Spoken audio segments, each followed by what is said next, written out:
તો વિક્રમભાઈ માટે એક સવાલ એવો છે કે સેટ ઉપર સૌથી વધુ હેરાન કરતી વ્યક્તિ કોણ? મોટા કોણ હતું તમને યાદ છે? કોણ હોય? આ બહુ હેરાન કરતી હતી. મને ખબર હતી. અરે હું બેઠો હું હતો બસ કેમ બાજુમાં છું એટલે. ચૂપચાપ ચમ બેસી જશો કે બોલતા કેમ નથી, મૂડ કેમ નથી તમારે? એમ કહું ભાઈ અમારા રાતે પ્રોગ્રામ હોય અને દિવસે અમે આખો દિવસ ઊંઘતા હોઈએ, પણ આ શૂટિંગના લીધે અમારે વહેલું ઉઠી જવાનું હોય એટલે મૂડ ના હોય.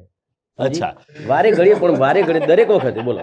હું તો છેલ્લે આવ્યો તો 4-5 દિવસ કામ કરો એટલે મારે એની સાથે બહુ ઓછો કોન્ટેક્ટ થયો હતો. પણ હા, તમને એટલા માટે આ બધું અત્યારે ઇન્ટ્રોડક્શન કરાવી દઉં છું કારણ કે તમને ખબર પડે કે કયા નામની વ્યક્તિઓ શું કરતી હતી. હવે આ છે અમારા ગુજરાતી ફિલ્મના જૂના અને જાણીતા અને ખૂબ જ મહેનતુ, જેમણે ગુજરાતને એક સુપરસ્ટાર આપ્યો એક ફિલ્મથી જેનું નામ હતું એકવાર પીયુને મળવા આવજે. અને આ ફિલ્મ સાહેબ મને ખબર છે ત્યાં સુધી ટ્રેક્ટરો ભરીને લોકો રાત્રે જતા હતા જોવા. અને ઘણી જગ્યાએ ઘણા થિયેટરમાં તો એવું થયું છે કે રાત્રે 9 થી 12નો એ લાસ્ટ શો હોય, પણ રાત્રે 12 થી 3ના પણ શો ચલાયા છે. એટલે કહેવાનો મતલબ એ ફિલ્મ આપેલી છે એવી 15 થી 20 ફિલ્મો સુપરહિટ ગુજરાતી સિનેમાને આપી એવા મારા પ્રોડ્યુસર ડિરેક્ટર હરસુખભાઈ પટેલ.